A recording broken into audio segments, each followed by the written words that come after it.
Radio Nigeria, uplifting the people and uniting the nation. It's 10 o'clock and this is the network service of Radio Nigeria.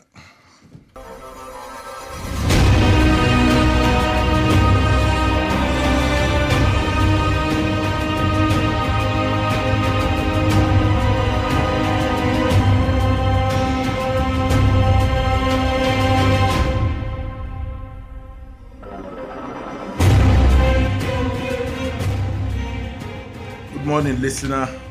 Welcome to another edition of Electoral Reform Hour on the network service of Radio Nigeria.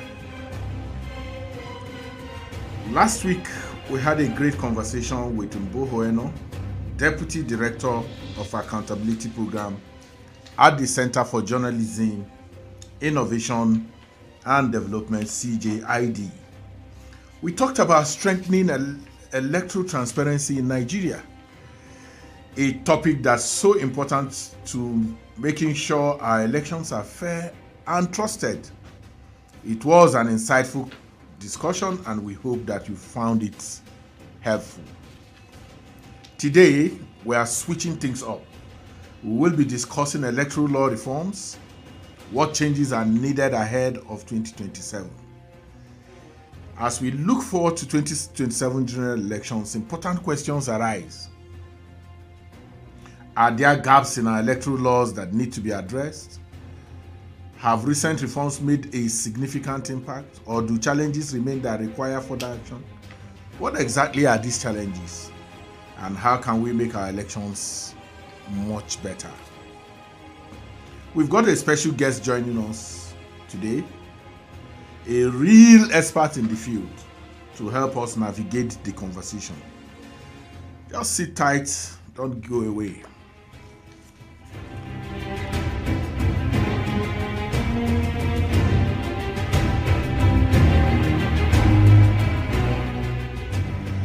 My name is Ezenwawagu, your anchor. Electoral Reform Hour is a program aimed to foster inclusive dialogue among citizens from varied backgrounds concerning electoral reform and constitutional amendment, enhance public understanding and awareness regarding electoral reform, and compile and present citizen-derived recommendations to the National Assembly and INEC for consideration. This program is brought to you by Peering Advocacy and Advancement Center in Africa, PACA, with support from MacArthur Foundation. Nigeria has undertaken several electoral law reforms in recent years to enhance the credibility and transparency of its electoral process. The Electoral Act 2022 introduced significant changes, including the use of the bimodal voter accreditation system (BVAS) to improve voter accreditation and result transmission. However, challenges persist, such as vote buying and the need for clearer guidelines on proving electoral malpractices. In response to these challenges, the Independent National Electoral Commission, INEC, has proposed further reforms. In December 2024, INEC unveiled a comprehensive roadmap for electoral reforms, focusing on areas such as voter management, election technology, and result management. Additionally, the House Committee on Electoral Matters has been actively involved in reviewing and proposing amendments to electoral laws to address emerging issues and enhance the electoral process. As Nigeria prepares for 2027 general elections, it is crucial to build on these reforms by enhancing the transparency and security of electronic voting systems, ensuring the independence and capacity of electoral bodies to tackle issues such as voter inducement, electoral violence.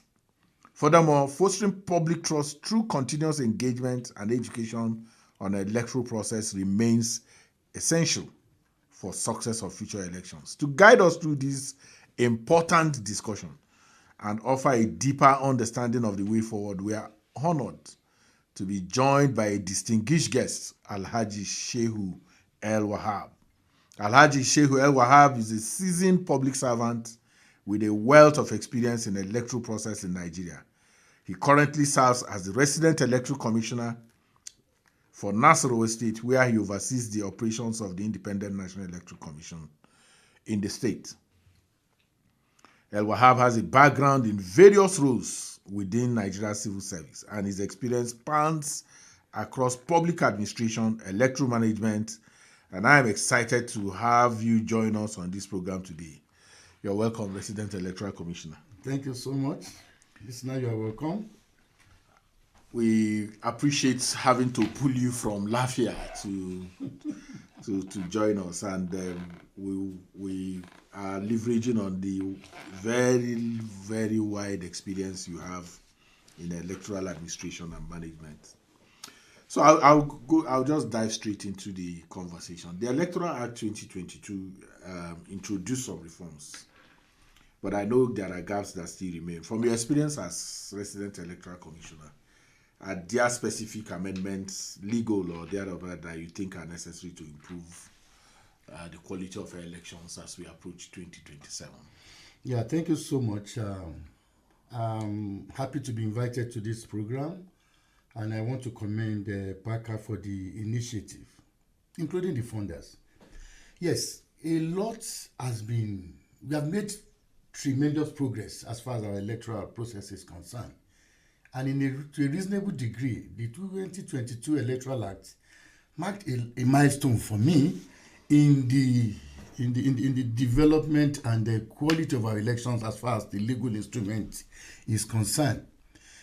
And we should not take it for granted. The quite a number of achievements have been recorded on account of the 2022 Electoral Act. I am sure in some of your previous programs, you must have highlighted some of these important innovations that the 2022 Electoral Act has brought to bear. As it is with any human endeavor, there will always be room for improvement. So when we talk of the need to improve 2022 Electoral Act, it is not because so much has not been done or it's not in that piece of document. And there's a sense in which, for me, I always say it, that it is not so much about the law, but about the people. And for me, yes, there are gaps in 2022 Electoral Act which can be improved upon. As there may still be gap even after the amendment, there will continue to be areas of improvement. That's just quite normal. And to this extent, I may want to say that the first thing for me is for us, our stakeholders, to consolidate on the many innovations that 2022 Electoral Act has brought to bear. We need to, as we move to 2027, we should be able to further operationalize, digest, and own the provisions of that law. There are a number of things that are contained in 2022 Electoral Act that we have not even tested. And I believe that going forward, we should all become familiar with some of these provisions. We should all be familiar with the need for us to engage the process using the instrumentality of the law. I mean, we take it for granted that, for instance, issue of funding of elections, the law has made it a lot easier for the election management body to access funds. And that is very important as far as the election is concerned. The early notice of election, the timeline for party primaries, these are important milestones. These were issues that affected the quality of our elections. We may just suddenly forget that we used to have party primaries as close as a month to election before, which impacted on the ability of the election management body to plan adequately for elections. But now you have an electoral act that gives the commission and tells political party to complete all their primaries within 6 months, giving the commission enough time. So I brought all of those for us to appreciate that so much is contained in Electoral Act 2022. And when we ask for other areas where we have gap, it's just to say that, okay, if you can have this and that added to it, perhaps things can be done better. And it is in this context I want to mention some of these areas of gap that may require. The Honorable Chairman of INEC has brought to bear, and many commentators have also spoken about it, the capacity and the design of beavers makes it possible for a voter to be identified without presenting PVC. And it's like going forward, we may not be needing PVC. So it will be important to amend that section of the Electoral Act that makes presentation of PVC a condition for somebody to come to the polling station. So for me, this is one of the things, but this is not really a gap.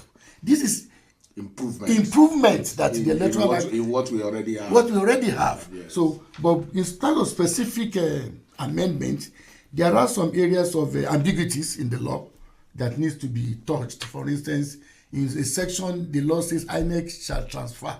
In another section, it says INEC shall transmit directly. Nigerians needs to be clear so as not to put blame where it does not belong. The law needs to be amended around that. We reason that it may be good to also for INEC to have a much more stable funding regime for its activities. And I think the chairman has started the conversation by meeting the National Assembly in good time. This is because the bulk of a reasonable percentage of funds at elections are spent well before election, not even the 1 year that the Electoral Act provides for. We need to spend some money ahead of 2027 in 2025, some 2026. So the way the chairman has started the discussion with National Assembly is quite timely, and we may need to touch on that area so that the National Assembly and the government can make funds a lot more available to INEC ahead of election. One critical area that requires amendment is the need for people that are excluded from voting, for them to come in. There has been so much cry by Nigerians on the need for prisoners, out-of-country voting, and early voting and all that. Inmates need to be allowed to vote. This is because democracy is about people. And if that is to come to play, we need to again amend the law. Excellent. I think what makes conversation with you very appealing is that your trajectory is an enviable one. You rose to be a director in INEC before you went to become resident electoral commissioner. So if there is anybody we have to take seriously on these matters, it has to be you.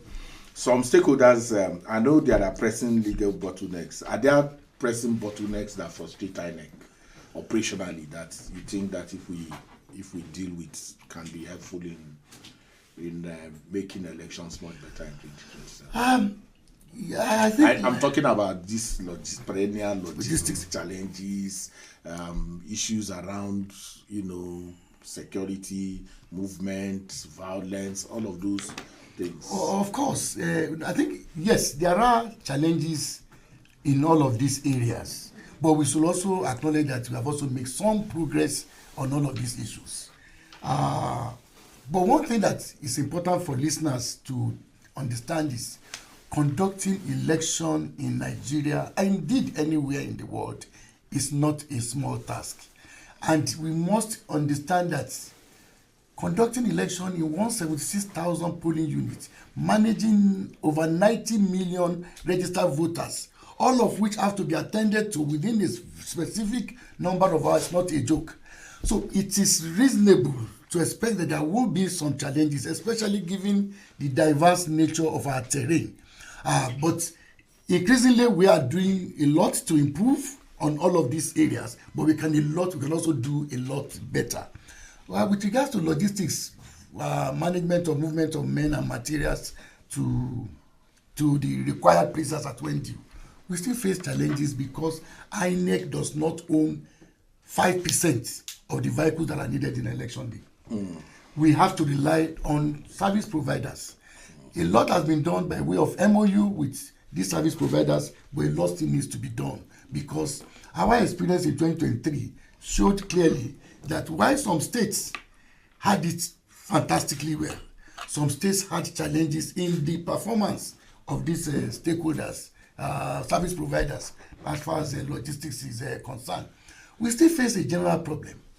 Everybody look at INEC during election as a cash crop. Everybody comes there, come and pick your own. So what ordinarily will cost 2 naira, Because INEC needs that same services, they will call it 20 naira. And because we have a time constraint, we are boxed into a corner of having to accept things that are not palatable for smooth election. So what am I saying? So if Nigerians complain that INEC is unable to open polling units at 8 o'clock across the country, Nigerians should ask all those service providers who have also made it so difficult for us to do that. Yes, there is need for improvement, and Commission is looking at how to again look at the MOU with the service providers and see what needs to be changed. For instance, should we give money to a transport union when election is not over, or when he has not returned our reverse logistics back to INEC base? We are looking at all of this area to see what percentage should be paid before, what percentage should be paid after, and when should we sign off with a service provider. It also important is the need for us to consider why should people not be sanctioned? If I ask you to deliver a service for me and you are not doing it, we need to look at the area of also there should be some penalties. Consequence management. Yeah, consequence management as far as this is concerned. Security, yes, so much has been done. INEC has also done so much by way of a training capacity and all that. There's a better synergy between the security agencies too, unlike the way it used to be. I was in Benue State, and I knew that all the security agencies were made to pool their officials in one basket, led by the police. It was on the basis of the polling units that INEC made available that posting of all security agencies were now done, to avoid this situation in which some police stations will have 10 security personnel, some other police stations will have 2, just to manage and then solve the problem of between the seniority within the security. So we are doing so much, but a lot can still be done. So the Interagency Consultative Committee on Election Security has improved. It has improved. But I was with you in Edo State. And, good. And I keep referring to it. I thought that you did some magic. Where there were problems, and it looked like it was intractable, nothing could be done about it, and then within 5 minutes you proved that. Was it a problem of training? Was it a problem of training? Because I tell you freely, I kept pondering about that. In my election observation experience, I've seen quite a lot, but I was wondering, is it training, is it experience? What came to play in that very situation? Yes, in the Edo election, specifically in the local government where you happen to you witnessed, I will call it a combination of, like you said, I spent 35 years as a staff of INEC. 35? Yes, about 34 before I resigned to become a resident electoral commissioner. Within this period, I've actually covered all the 36 states and FCT on election supervision, and I've had to sit to conduct election in some of these places. I was an electoral officer at some point in my experience. Yeah. So all of these things come to play when there is a problem. The first thing you ask yourself is that this election day, you can't push this problem to somebody else. It has to be solved. When you have that mindset that no matter the issue, solve it, then complain later, a lot can be done. So I believe that the experience counts so much. Training counts so much. The way we take election work by INEC official also counts so much. The mindset. How do I approach this thing? Is this just a question of do whatever you want to do and get out? Do you feel a sense of national duty? Do you feel there is something beyond salary? Absolutely. Is this not about Nigeria? INEC occupies a very unique position in the entire system. The political stability, the economic stability, the social stability of this country also lies in what we do. So when election is conducted, you should be interested in all of this. Any wrong thing in Edo will trigger what will spread to state in Adamawa that is not far from that place. So all of these things comes to play when I'm on election duty. I want to do everything. If it includes spending your personal funds to get something done, you have to do it. No, but then the quality. So where does the TEI come in this?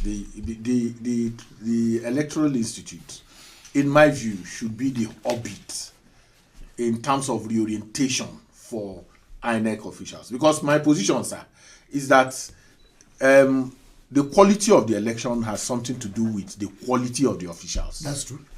That's true. It played out in the particular case in Edo that I talked about. It played out in Ondo, where people like you, your colleague also, who has some relative experience as a staff of INEC before becoming REC, played. How do we impact the training institute, the electoral institute, in a way that it can deliver not just the training manual, but also the imbuing of this patriotism, this high level of national pride that people like you bring to your work? I think I'm not the DG of TI, Yes. but I know that the commission is doing a lot to improve on that. You may not be aware, and I will give this for free. We are using the period before electoral activities to improve on the skill and training of our staff. I tell you that we have been mandated, and in every state offices of INEC today, we organize at least one training every month for our staff. Wow. Every month. And in some of these training, resident electoral commissioner stay at the front to actually train. I've done this, and we are doing it. And we're not doing book training. We are looking at scenario.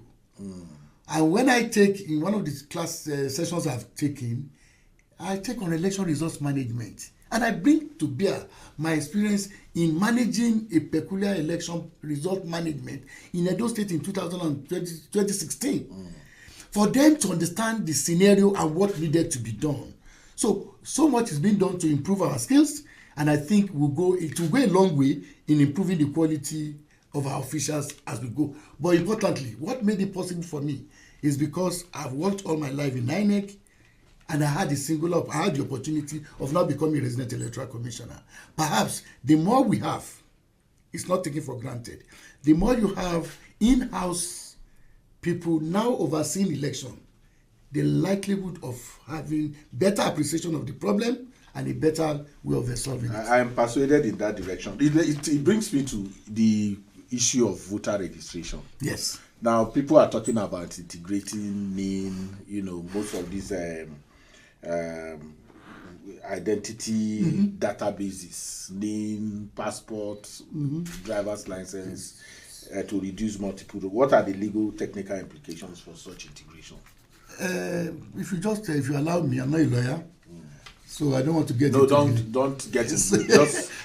But I believe that in the first instance, as far as if it's for the purpose of election, I've just told you that we are leveraging on technology to the extent that we may not be needing PVC to even go for election. So if that is understood and sorted out, then it means that the question of identification becomes a lot easier. You don't really have to come with PVC.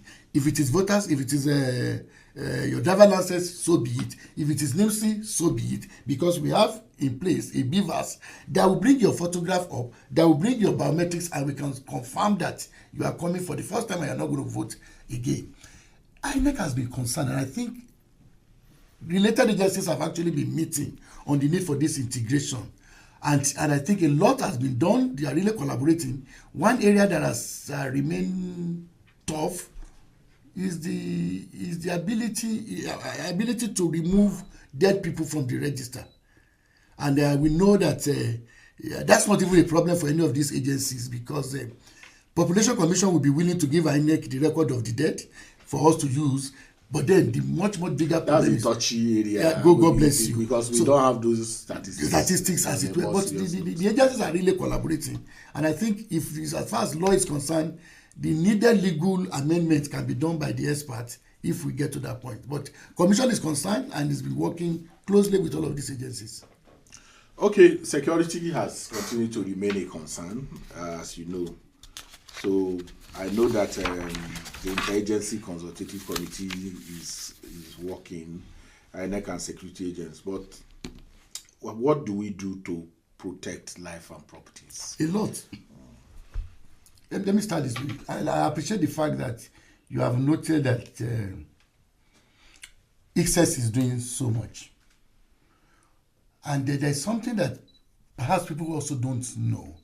Apart from the instrumentality of ICSES, INEC is also leveraging on technology to improve life and property, especially of our officials on election day. And I need to say this. We tested and we have been using a app called ISAN, INEC Security Alert and Notification Systems. This is an app that is given to our officials who are on election duty and who are allowed to trigger a particular button in the system when their life is in danger. Oh. You know, and I'm just knowing this. No. ISAN is in existence, and ISAN has been used to rescue our officials in difficult situations. Wow.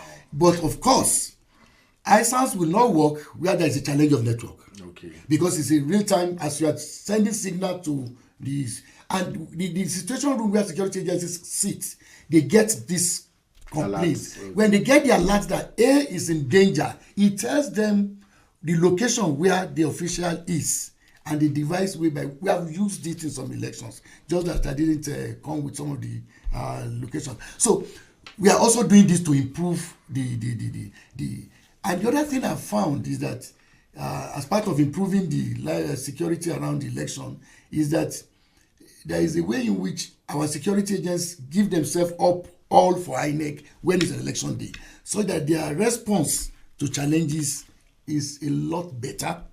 And we have channels where a particular section is not living up to. We have mechanism on who to call to get them to do what they need to do. But on a larger scale, ensuring security at election is not the business of INEC alone. I know. It requires other, including the Nigerian electorate, really, to ensure. If a community insists that there won't be violence in their center, nobody dares done any nonsense.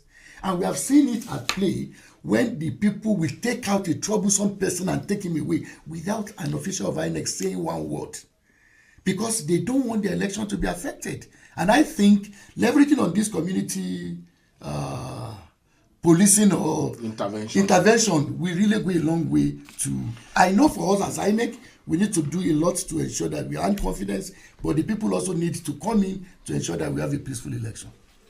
Okay, we'll be going on a short break, but before we go, the issue of overvoting threshold to determine to be based on accreditation voters, should there be a provision that introduces real-time monitoring of accreditation figures to prevent manipulation? Yes. Let me quickly unpack something there. We have admitted that the Electoral Act 2022 has improved, because before we used to use the total register figure. Now we are using accreditation figure. So that has helped to solve. Maybe you are going to hold it there, so that we go. It is still the Electoral Reform Hour, and you can be part of the live program by sharing your comments via the social media platform X at packer.ng with the hashtag at the Electoral Reform Hour. And you can leave your questions and comments for us on Facebook via Packer, and our WhatsApp number 0816 8083424. The phone lines will be open soon. Don't go anywhere. Stay tuned to Electoral Reform Hour on the network service of Radio Nigeria. We'll be back shortly.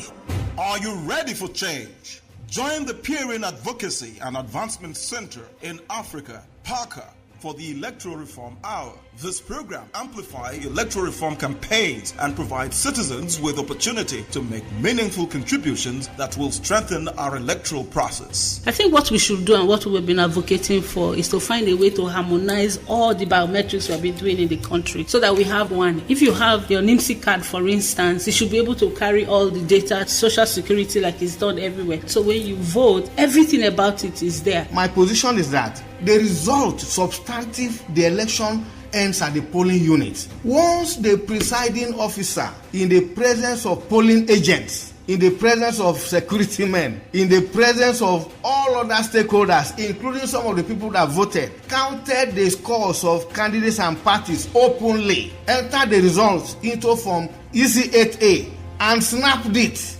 that is the real result. And it is that goes into IREF. Let's embark on the path to significant transformation and well-informed decision-making together. As the National Assembly, INEC, and other stakeholders work towards improving our electoral process, you too can be part of the decision-making process by participating in the radio program. We are on to Comrade Abdullahi Mohammed. I'm calling for Bida Local Government Area Council of Niger State. I'm advocating to federal government or the member constitute to look into this electoral reform. That why should a member be in the house to speak the truth? At the end of the day, what we continue receiving or hearing is to suspend that member and to tell him to join any political party of his choice. Who then are we expecting to come and tell us the truth?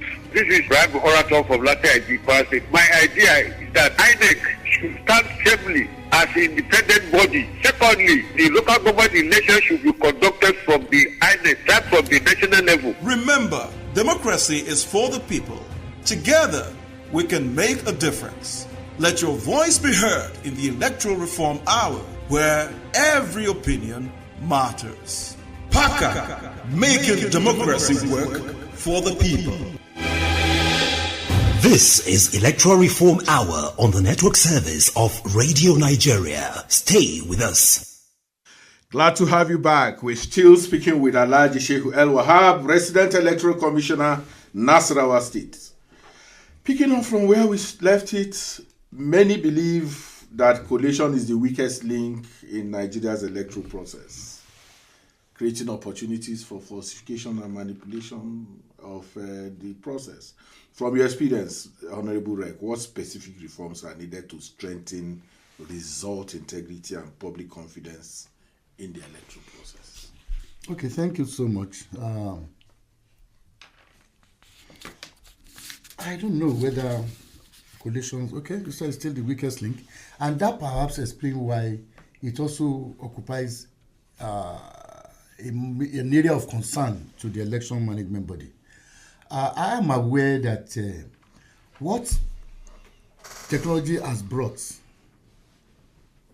specifically beavers, ought to have solved this problem that we are talking about. And I will explain.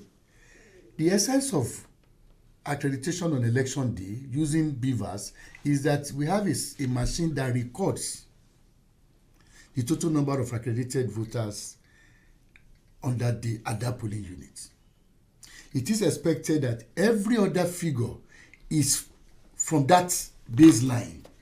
So if a presiding officer who knows the total number of accredited voters goes out to record something different, then he has a problem. If the collation officer, this is where the collation thing comes in, the manual that we give our collation officers and the training that we give them is that when presiding officer comes to the collation center, their business is not just to collect from EC8A, but to ask for the beavers. It is the collation officer that is expected to confirm the accredited figure and note it down before even checking what is on EC8A. So if the man checks the accredited figure vis-a-vis the result that is coming, we don't expect anything different from computing the right thing. And if every political party, which is their right, do have their agents at each of these units, they also have a copy coming from their agent from polling units. So when the man, collation officer, is doing his job, he's only expected that what he's doing, they are following up. Should the man do anything different, there are enough channels to raise alarm. So, okay, we'll get to those channels and then we'll begin to take them one by one, because that's where perhaps you can now join the conversation by calling 0915 0910 482 0915 0910 483. Hello. Hello. Good morning. Sir. Yes, sir. Good morning to our guest in the studio. Thank you very much. Good morning. Can we meet you? You are on to Comrade Abdullahi Mohammed, a.k.a. Aluta Optimist. I'm calling for Bida Local Government Area Council of Niger State. Comrade Abdullahi, good to hear you this morning. Yes, sir. Yes, compliment of the season to you, sir. Thank you very much. On this program of electoral reform, I'm advocating that all the elections of any kind in this country should be conducted at the same day. On no account should the presidential election and that of the senators and the rest should be differ from that of the governors. That is to say, if the president election and the senator election should be conducted today, that of the state governor should also be conducted today. And on no account, they allow the state governor to have constitutional power over the local government authorities. Because we have two types of government, that is local government, the state government, and the federal government. If the federal government at the top do not have that constitutional power over the state governor, why should they allow the state governor to have constitutional power over the local government authorities, over the local government elections? And it is because it is this chairman it is this state governor that are now appointing the INEC officials in the state. Why? Because if that should allow to continue in this country, it means it will take us to nowhere but where we call political apathy. And the security operatives, on the day of election, the security operatives will be used to scatter all the polling units across the 774 local government area council of Nigeria in order to scare people away so that there will be a manipulation. It is quite unfortunate. And with this present situation, we have been facing with problem of insecurity, and this security cannot be used in order to tackle the issue of insecurity. But we hope with time the needful should be done. Thank you very much, sir. Thank you, Comrade Abdullahi. Thank you for your call. Single day election is something that is almost on the front burner in the conversations. Hello. Hello. Good morning, Mr. Ezenwa. Good morning, sir. Who am I on to? This is Abu Bakar Musa from Jeddah, Niger State. Abu Musa. Good morning. Yes, sir. Can you make your contributions? Good morning. Yes. Good morning, yes. Good morning. Resident Electoral Commissioner, Nassarawa State, Alhaji Shehu El-Wahab. Thank you so much for your wonderful analysis. Thank you. Yeah. I'm looking forward to see a unified INEC where we don't have ISEC, State Independent Electoral Commission, because of the way and manner in which most of the members and the chairman of those electoral commissions are appointed. This morning, one of the guests in the politics today said that we have about 37 INEC. So I'm looking forward to a situation whereby we have an independent electoral commission, a unified one. And the issue of security in our political system is getting more and more demanding. How do we reduce the militarization of the election so that the election will be handled, security situation will be handled by the Nigerian police force? Then INEC and then military will be used when maybe the situation of maybe accompanying electoral materials to a particular area. Just like what President Goodluck Jonathan said when he was giving his remark on the paper written by Dr. Solomon Arazi, IGP, former IGP. And then the issue of election in Nigeria, our politicians are overeating the politics. How can INEC be empowered by ensuring that the appointment of INEC chairman and other resident electoral commission is done without the power for the presidency? Maybe civil society will come and think of modalities of appointing INEC so that we can have an INEC that is totally independent. And then there is need for money to be allocated for INEC, just like a statutory transfer. No need for INEC going to the National Assembly to beg for money. Thank you, Abu. Thank you very much for your wonderful analysis. Thank you, Abu. Thank you so very much. Rek is taking notes. It's still 09150910482, 09150910483. And hello, good morning. Hello, good morning, sir. Good morning.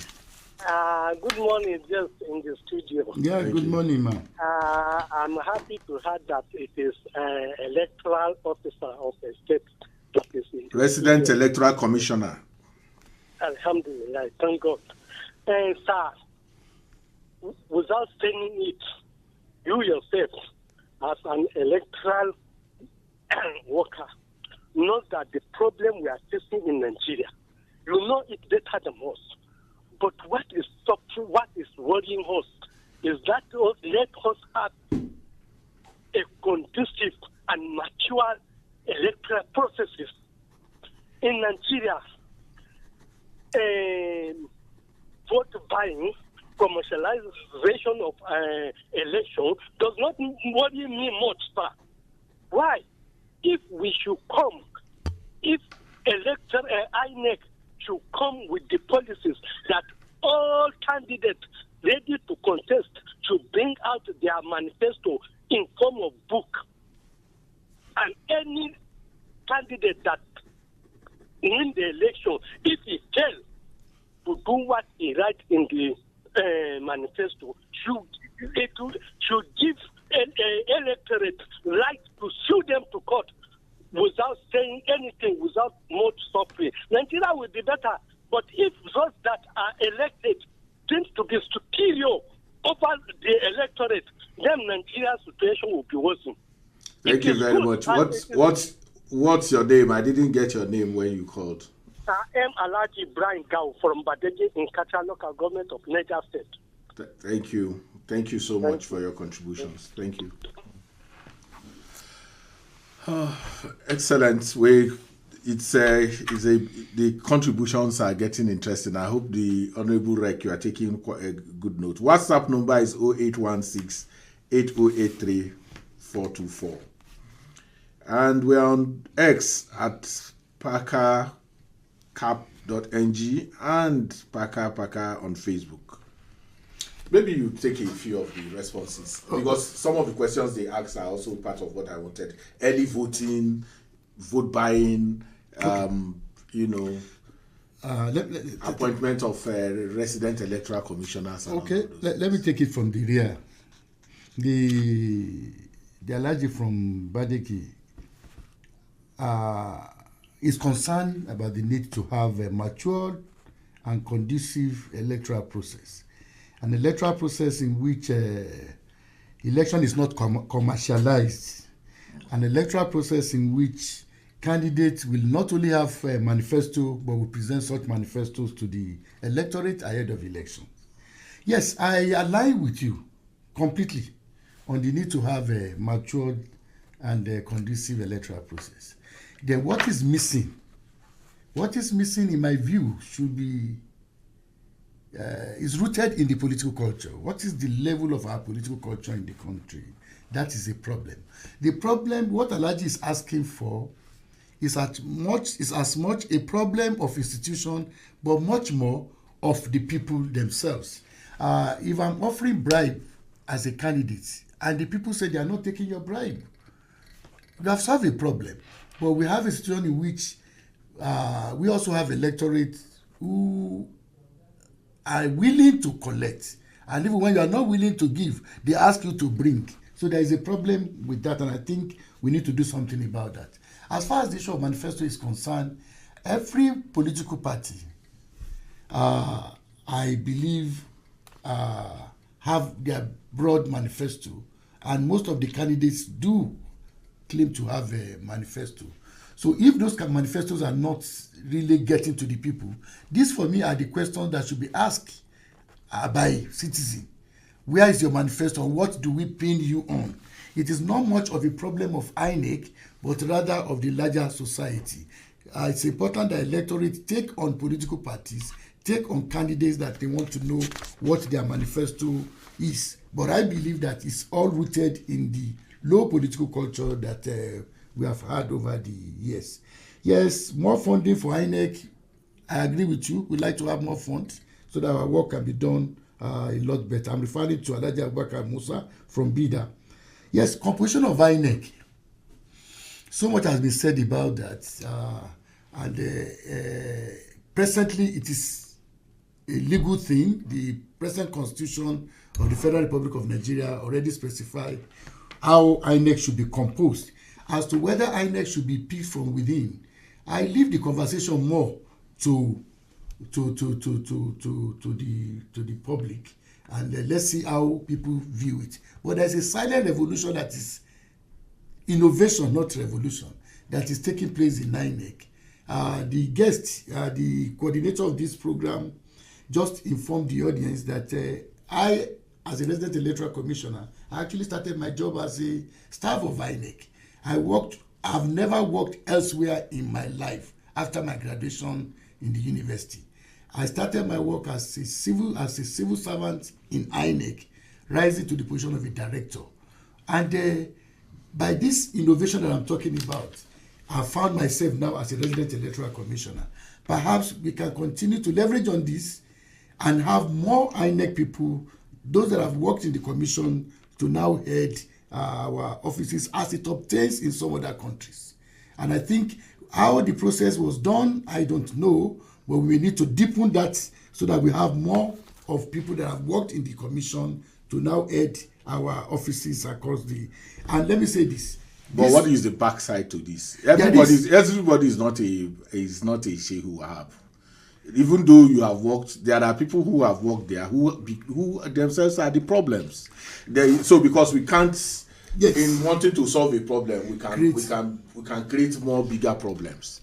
I know there are exceptions. I know I can call a few names. You, Aminu, and some others have the woman in the Ondo and a few others have come on. But we may not always have the likes of Shehu El-Wahab, the likes of Aminu, the likes of Mrs. What's her name now? Babalola. Yes, but I want to also say this. There are many more like Aminu. There are many more Aminu, many more Babalola, and many Shehu El-Wahab across the states. You only need to reflect on what it means to conduct an election successfully in Nigeria, and you will praise the efforts of men and women working in INEC on a typical election day. I want to give kudos to them. Quite a number of Nigerians working in INEC put in so much for INEC, for elections to succeed, and we have transparent, honest individuals. But that does not mean that all of us are like that. What I was saying is that the experience counts. And to that extent, that's why I said having more will do some good. But much more importantly, we need to strengthen institutions, not individual. Our law must be made to work, and people should be punished for infractions. If I misbehave as a resident electoral commissioner, there should be a mechanism by which I am dealt with. And when I know that I will be dealt with for any infraction, I have a tendency, whether I work in INEC or not, I can be brought to book. I have a tendency to do the right thing. And I want to leave that to us. Still, Alhaji Abubakar spoke about security, that we need to reduce militarization of our election. I honestly don't know what militarization is talking about. I'm still aware that our election is still being run largely by the police in terms of security. Civil defense and police. Military only comes in when they are needed. I have not seen how their presence has intimidated any voters as far as our election. I stand to be corrected. That's my... No, I think we for the purpose of the caller, the security architecture is very clear.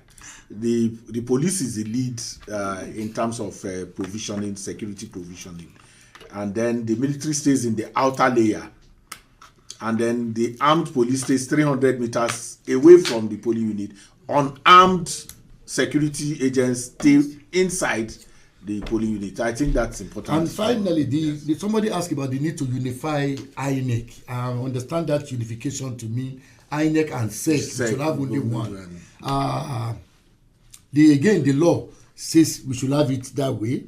One aspect that is of interest to me is that at least the fact that people are saying let INEC conduct local government elections. It's confidence. It's confidence. It means that in spite of our so it beats all the people who say if you say INEC is not doing well, and yet you are calling that all local government elections should be done by INEC, it means INEC must be doing something good. And I want to leave that as it is. The first caller, they need to have election the same day. Yes, I want you to actually, you see, because this program is actually a harvester. We are harvesting ideas to go to National Assembly and also see whether we can work with INEC for improved. On tomorrow, there is going to be a policy dialogue by Center LSD on, this one-day election. What do you think? I want you to be honest as a practitioner, as somebody who has. What do you think?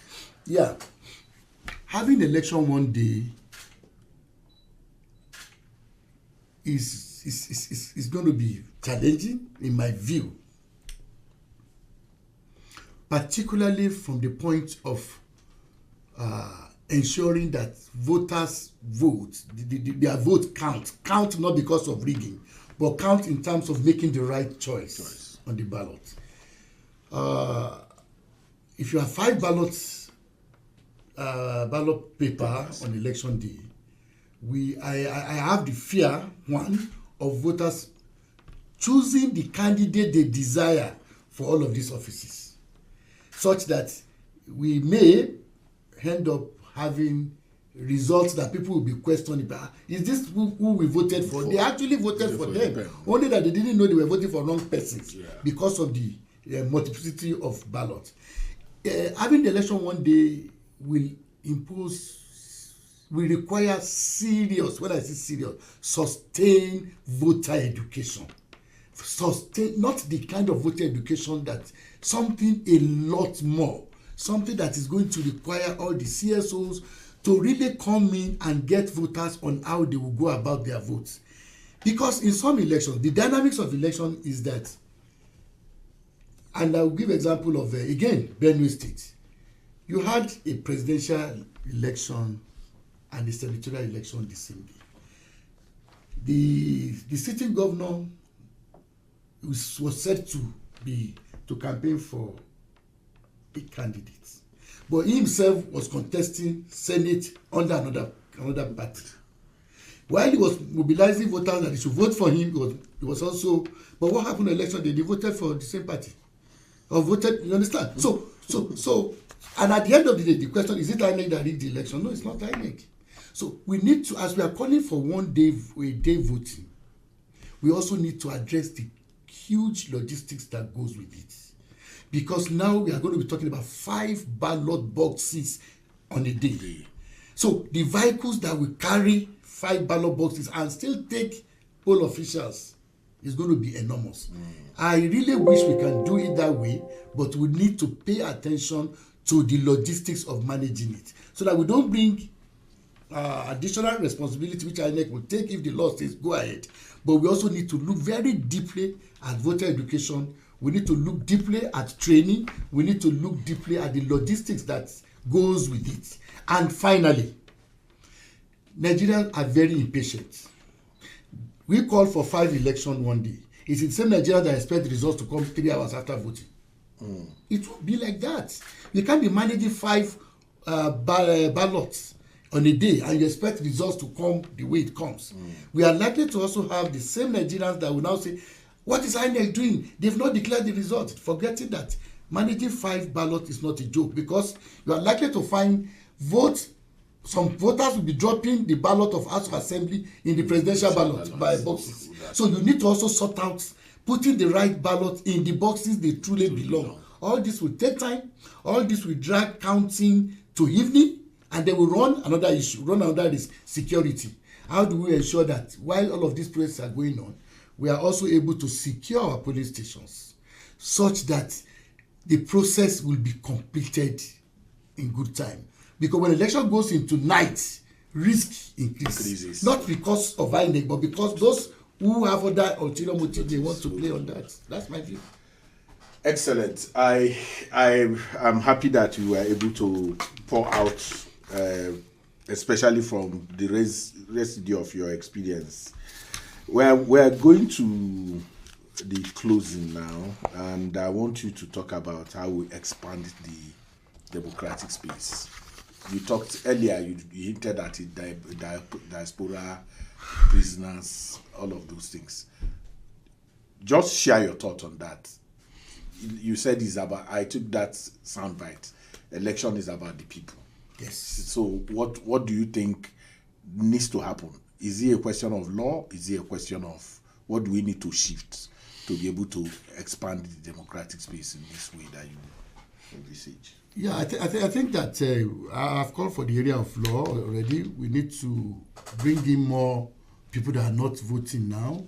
including those who are on election duty. If there's a way we can do it, we should have no reason not to exploit it. Some countries are doing it in Africa, so there's nothing wrong in doing it. I've witnessed election in Senegal, and I knew that the election personnel vote the Saturday before the other election, only that they don't count the votes until the following week. So we can do that. We can also expand the space in terms of participation by increasing, and this is very genuine, increasing voter education, increasing voter and voter awareness, and mobilizing voters to come and vote on election day. The women, the gender, these people with disability also require special attention such that they can also go beyond just voting. We can also have more women in elective offices. President Electoral Commissioner, gender advocate, gender and inclusivity advocate. Yes, I will attach that to your credits. So what is the one key electoral reform you believe is most urgent before 2027? And then you share your final thoughts in just 1 minute. Well, if you ask me, and you'll be surprised, I will want us to consolidate on the many innovations that 2022 Electoral Act has brought and remove all the ambiguities in the existing law in a manner that makes it easier for INEC to conduct a seamless election. Excellent. Thank you so very much. Thank you. Very special thanks to our guests, Alhaji Shehu El-Wahab, Resident Electoral Commissioner, Nasarawa State, for joining us on the program today. To our dear listener, thank you for joining us on this edition of the Electoral Reform Hour, brought to you by Peering Advocacy and Advancement Center in Africa, PACA, with generous support from MacArthur Foundation. Our engineers and studio manager today are straight up. The engineer on duty is Rose Aduku and Adeyemi Solomon. The ICT is Mohammed Sani and Mansour Ahmed. Studio manager is Finehas Udoeyo. Producer is Ando Hemba Oin and Joy Ubi. Supervisor is Usena Akila MNI. And my facilitating crew, ever present, Abu Grace and Jeremiah Nkume. My name is Ezenwawabu. Thank you for joining us. See you next week. Thank you.